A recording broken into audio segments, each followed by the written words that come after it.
Today we're going to have a look at 3 of the easier solos to play off of John Mayer's Continuum album. We're going to be having a look at Waiting on the World to Change, Gravity, and Slow Dancing in a Burning Room. I'm going to play each of them along with the backing track and then really break them down so you can see what makes these solos tick. Let's dive in.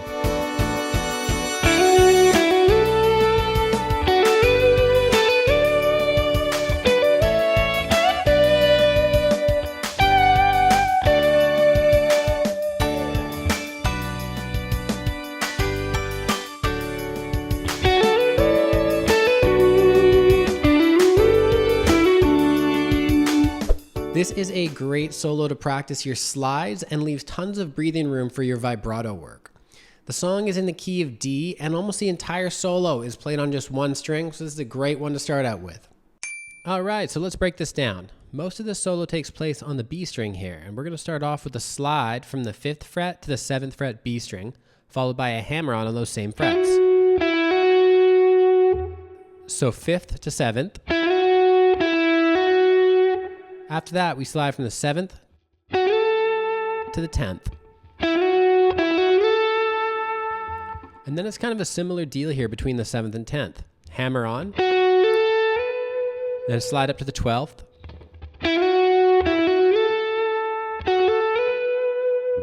And we continue that little pattern with the 10th to 12th fret hammer on. So you're really not picking too much with the right hand. You're going...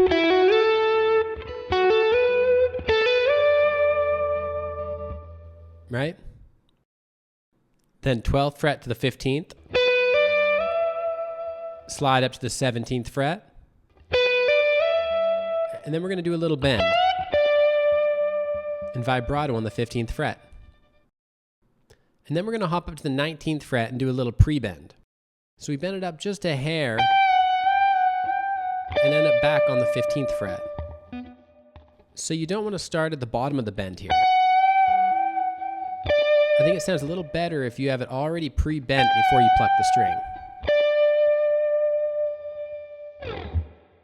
Then we're going to come down here to the 7th fret B string for this next section.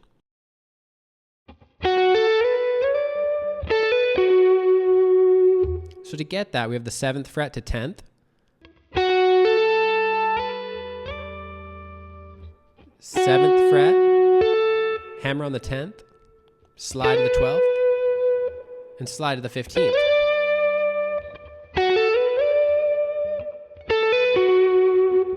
Tenth fret, 12th fret, 11th fret on the G string.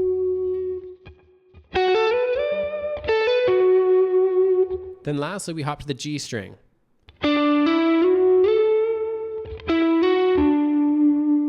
And it's 7th to 9th fret, up to the 11th. Then we're going to hop up here to the 14th fret. Then we come back down here to the 9th to 11th. Hammer on. And sit on the 12th fret D string to finish. Up next we have Gravity. And like the previous solo, this is a great one to practice your slides and vibrato on. But the key here is timing. Really pay attention to when John starts his phrases and how he delivers each line. There's a ton to dive into here and it makes all the difference in the world.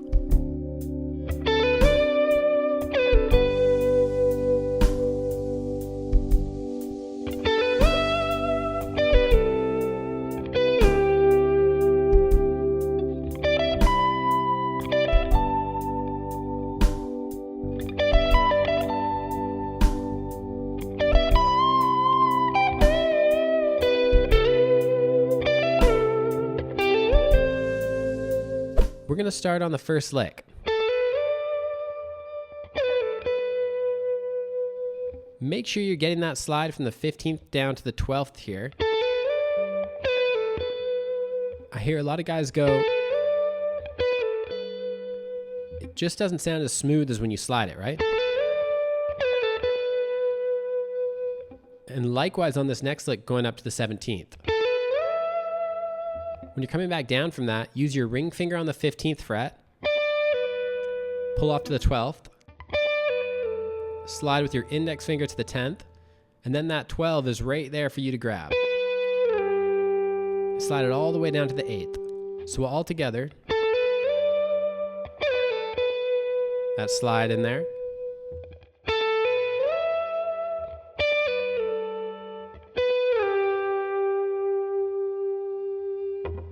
Then we get way high up on the neck for this.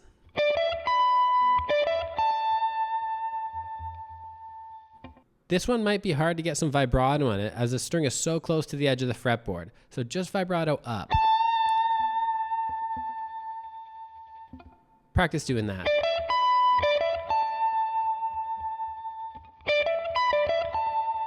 And it's all about timing. It's almost like he's pushing and pulling the timing here. And then one more time.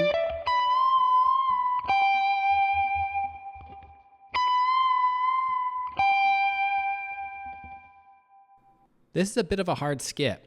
You're going from the 19th fret here down to the 15th with your index finger, and then you immediately have to switch to your ring finger. Slide. Hammer on. Make sure you get that slide here. That's another detail that gives it that slippery sound. And then this last lick, I hear a lot of people miss this note. They don't hit this 10th fret here. It's very quick in passing, but it makes all the difference. And lastly, we have slow dancing in a burning room. We're definitely ramping up the difficulty on this one, but it is well worth diving in and seeing if you can get this one down note for note. We get some faster bluesy licks that will transition really well into your own playing. And the cherry on the cake is that double stop slide at the very end of the solo. If you don't know what double stop is, just 2 notes played at once versus 3 or more, which makes a chord.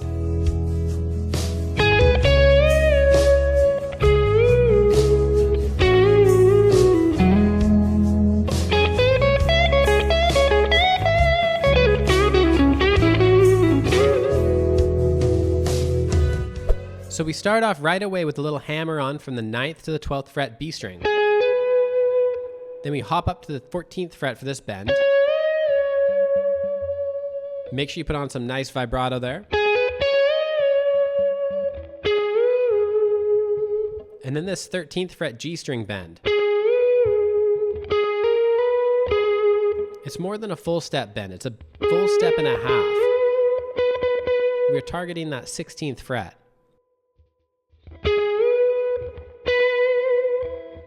So all together,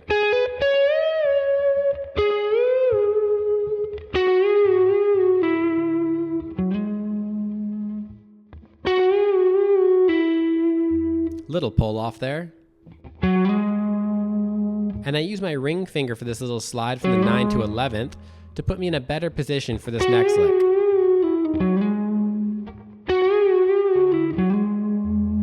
And now we have this lick that is straight out of the Eric Clapton playbook.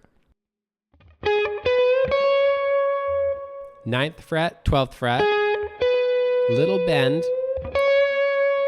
up to the root note on the 9th, and then we're just giving these little twists on the 12th fret E string. 9, 9, and a full bend.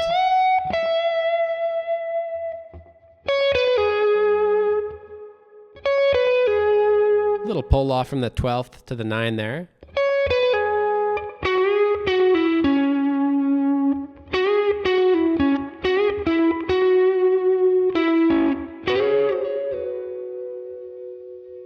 Now that's a bit of a hard lick to get to.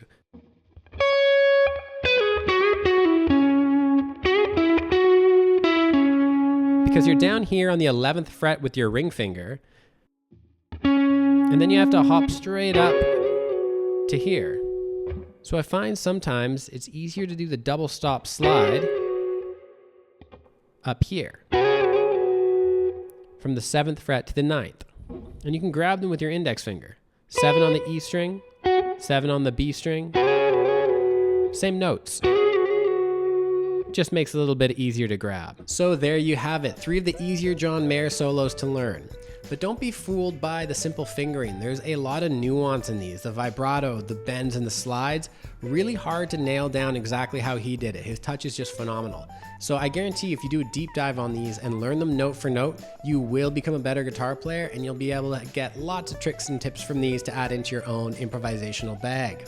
But that is all the time I got for you this week. Thank you so much for sticking around to the end of the video. I really appreciate it, and we'll see you next time.